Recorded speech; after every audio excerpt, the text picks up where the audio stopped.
I still don't know what happened. Just, right? You got to keep talking. Seem to work. 5, 4, 3, 2, 1. I'm John Miglosh. For the Wisconsin DMA, we fight for direct marketing and direct mail every day. And we've got some advanced class stuff today, if you hang on, from Stephen Yu. Excellent stuff, and I'll add on my own spin as usual. But before we get to the advanced stuff, Arby's offers a burger for the first time in its history. It chided the burger companies for decades, and now it's caved in. And it's finally putting a burger. It's a Wagyu steakhouse limited edition. It's 50% bigger than the quarter pounder served up by McDonald's. We're going to talk about that in a second. And it's made, instead of focusing on making billions of mediocre burgers, we're taking a stance on high quality meat that deserves to be cooked properly. So Arby's is cooking the burgers up sous vide style under vacuum, and it's supposed to give you a juicy tender with a slight pink center. And I can tell you, after listening to the reviews, that it did have a sort of a medium rare look to it, which is a really impressive and difficult to deliver in fast food. So that part's impressive. But you know, here's the funny part, is that they mention that it's 50% bigger than a quarter pounder. And some of you advertising historians will remember that A&W in the 80s came out with a third pound burger, which is about what this is. Maybe it's more like a half pound burger. Well, 50% bigger. If you went from a quarter pounder to a third pound, that would add another quarter of a pound or something. I don't know. We're not going to figure out the math right now. But the Arby's is 50% bigger. So A&W thought, well, we'll do a third pound bigger.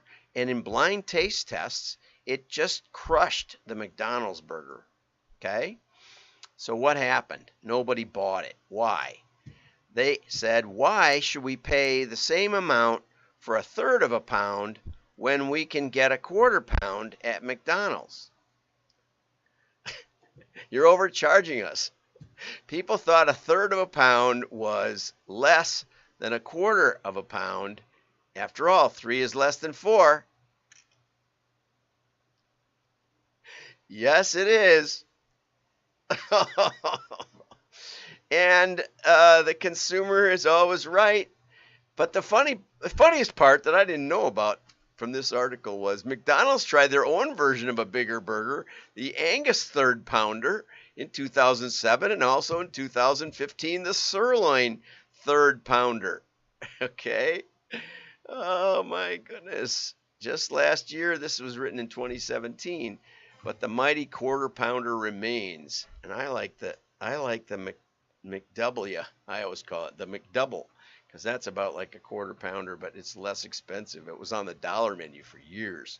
Anyway, so the point is that making a better burger doesn't necessarily beat the competition. And in fact, in the taste tests, the Arby's, everybody gave them points for better beef, but better beef doesn't necessarily taste that much different than bad beef. Who knows what McDonald's puts in their burger? But it's the seasoning and other things that make it in a burger that make it work. But the reviewers were pretty uniform in saying that it wasn't that different, and one guy said he liked the quarter pounder better. He said this was kind of tasteless. It tasted like salt and pepper was on it. So you can judge for yourself. I'm happy to listen for feedback. Okay, here's an article by Bob Bly, and Bob and I, Robert Bly, have worked on some stuff together. So I know he's legit. He said that a recent A&I business marketing smart brief, when I clicked that link, it just went to the anamarketing.org. So that's not the smart brief. I'd like to know what the article was he was referring. But he said a Madison Avenue creative director said an important step in eliminating B to boring Stereotype is to earn the attention of audiences by creating interesting content. And Bob rightly asks, interesting to whom? So many advertising types are not the target audience. Always dangerous. You have to basically think about what the audience wants, as we saw with the burger. And frequently, they don't even understand the product or the problem it solves at all. Absolutely.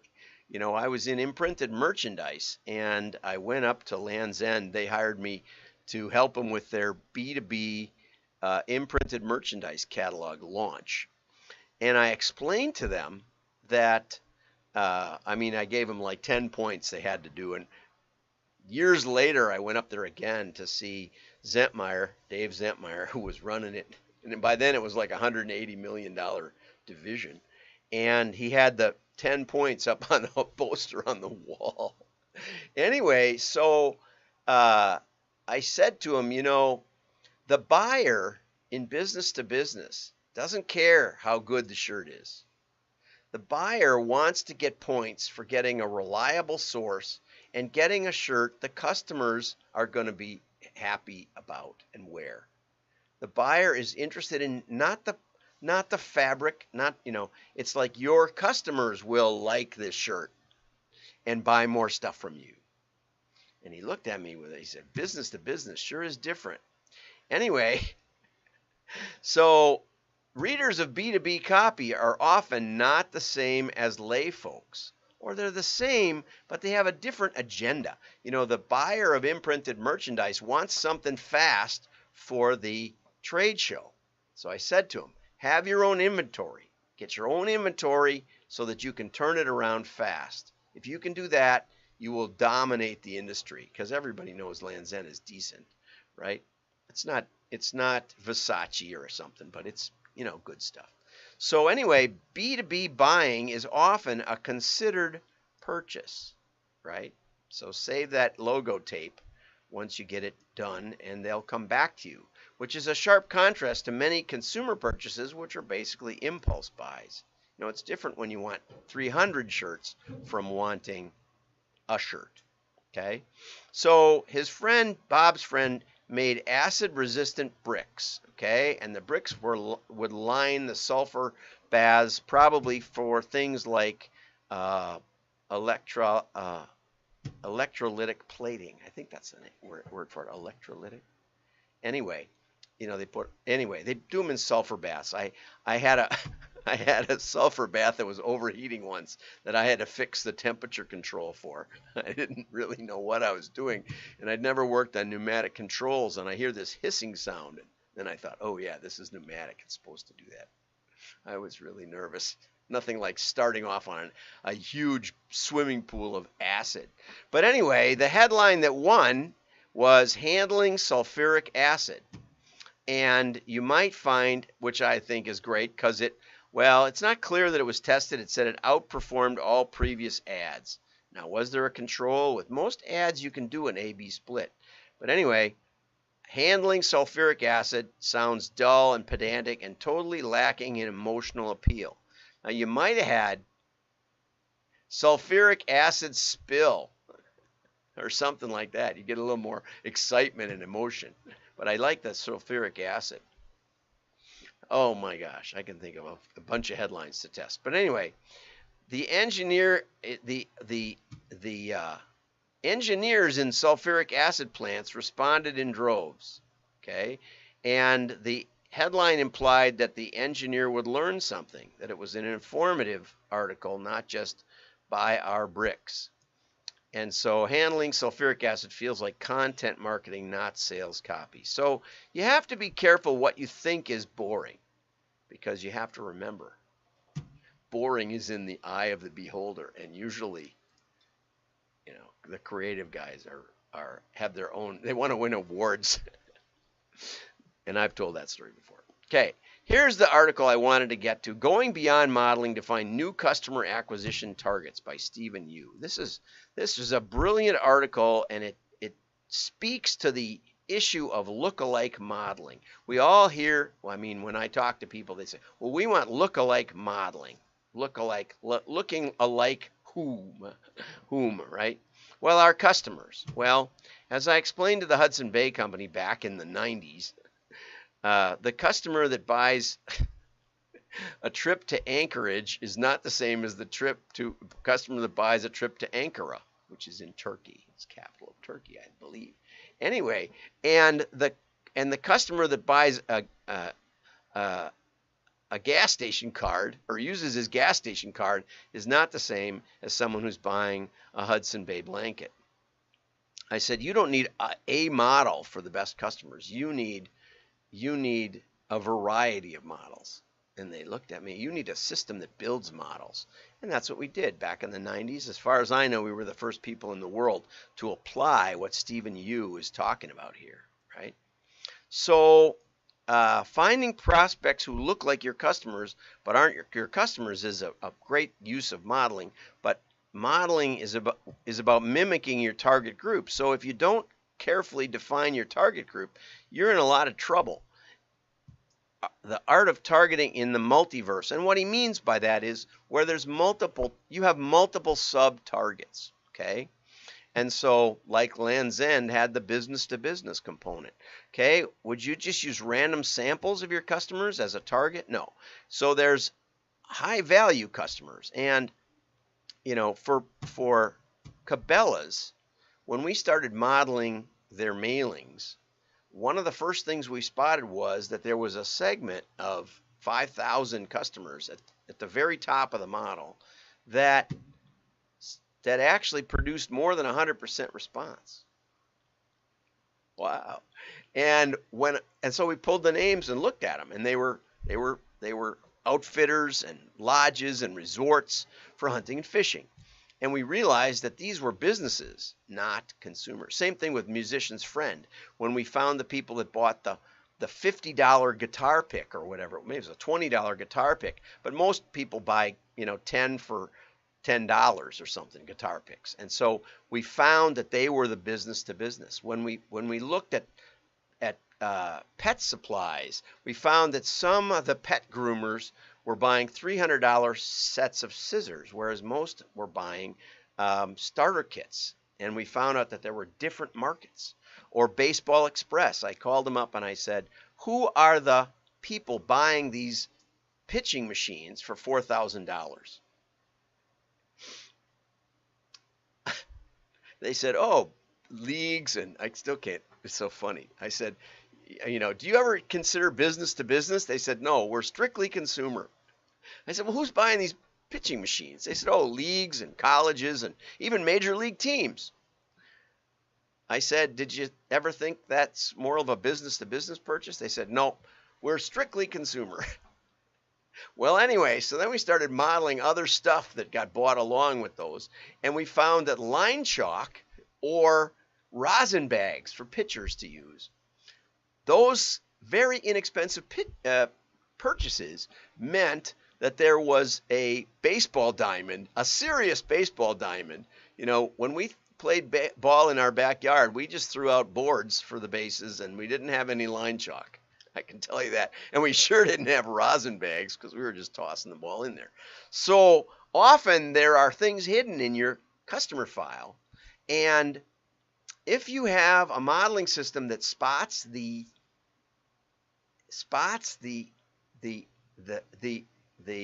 anomalies, that spots the surprises, then you have something to work with. So we helped Cabela's develop that big, thick book that they started mailing to their business and super customers. Okay, so high value customers can be a whole new business. We helped Pet Edge grow 20% in a recession. They had been flat for years. And then 20% the next year and 20% the next year. All because we spotted this completely new market. Baseball Express, we helped grow from $5 million in sales to $50 million in sales. And that's because we can spot these sub-targets. And sub-targets may be an entire new business for you, right? Okay, and so there's also high-value customers that don't purchase often. So Cabela's was mailing to their buyers 12 times a year for a year, and then they'd stop. And when I went around to sporting goods stores and asked people if they'd heard of Cabela's, they said, I used to get their catalog. I bet 40 people in a row said, I used to get their catalog. And the reason was because they were so committed to recency that they just would stop. And so, first off, we found that there was hunting and fishing were completely different. That was more important than recency. And then we started looking at people who had bought high ticket items like muzzle loaders. Did you know you can buy a muzzle loader rifle through the mail? Most people don't, but you can. I mean, it's kind of a slow motion gun, but anyway, we found that there was often a dormant period.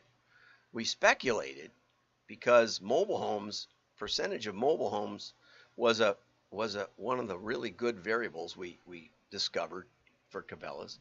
But we've suspected that the muzzleloader came to the house and the wife said, "We need a new refrigerator. What are you buying from Cabela's again?" And we found that after about 4 years, when the divorce was finalized and they were back in the mobile home, they could buy from Cabela's again. And we had almost exactly the same thing happen with Musician's Friend when they bought a high-ticket guitar. So, excellent target. This is such a great article. This is a great article, Stephen. Okay? High-frequency customers who are not big spenders. We did an entire suite of variables just to target the off-price buyer. The high-frequency, but almost always likes to buy on sale. And we mail them the sale book, and we stopped mailing the sale book to the high value customers who weren't worried about sale price. They were business to business. It wasn't their money they were spending. They were managing the band for Neil Diamond or somebody, right? Okay, new customers. Excellent. How long do you mail the new customers? If they're digitally acquired, you might not mail them at all, right? That was a big breakthrough, made a lot of money for one of the oldest catalogers in America just recently. Okay, recent or active customers, keep them going. Dormant or inactive. All of these are excellent ideas. And with mail, we can build, we have the data set. We have the buyers who, most companies only have buyers. But we know who got mailed, who saw the ad, who saw the mailing, and didn't buy. And so we have a much better labeled data set for mailing, with mailing. Okay, so most of the time their behavior and geodemographic profiles are vastly different. This is the bedrock foundation for personalization, for why the fishing catalog and the hunting catalog should be different, but should also go to different people. It's not that simple, I have to say. Musician's Friend, we tried repeatedly for about 2 years to get the drummers and the guitar players sorted out. We could see the difference, but when we mailed them different books, they didn't do what we expected. Okay, so don't ignore your customer differences, and don't just listen to a modeling company that says, "Oh yeah, we'll just rank your customers and we'll mail them that way." Multiple models are the secret. Different targets call for different models. When we first started doing Cabela's, they went around and started getting quotes from other modeling companies, and all of them told, and big name companies, and all of them said, why would you need 10 models a year? For Musician's Friend, we ended up doing something like 40 models a year. Nested conditionals and prioritizing one model above another and letting people drop down to the more generic catalog at the bottom. It all made money, but it was an enormous amount of work, so you got to be careful with that too. But you are operating in multiple universes. You need multiple models because model algorithms are nothing but equational expressions of differences between target and comparison groups. Remember the labeled data set. Okay, in general, I suggest 2 to 3 different types of models in the initial test stages, and we can help you with that. The world does not stay the same. Rapid economic changes. So for Hammacher Schlemmer, when the COVID lockdown started, their business was booming, but they were trying to figure out if the new customers coming in were similar to their traditional old-time customers. And we actually found out that they were a little younger and a little more affluent. Does that mean that they're going to hold up on lifetime value? Maybe not. Don't know. It's harder to say, you know. It's one of those things that first you have to see if they are different. Then, once you know that, you have to keep an eye out for, you know, if they're digitally acquired, the kind of merchandise they bought, and that's what modeling can do for you. Keep an eye on many, many variables. We also looked at the impact of the lockdown, and we actually created geodemographic variables specifically for unemployment rates before and after the pandemic. If your modeling company does that kind of work, you might think they're worth keeping around. Anyway, so shifting product adaptation. Anyway, this is just wonderful stuff. I highly recommend it, and like I said, it's a little advanced, but you might try my book. I understand it's out of print at Amazon. We're going to revise it again to the 3rd edition, but you still can get the Kindle version. And I'm working on the 3rd edition now. So anyway, have test strategies, always test new segments, and always try to spot the anomalies. That's where the biggest impact of modeling occurs.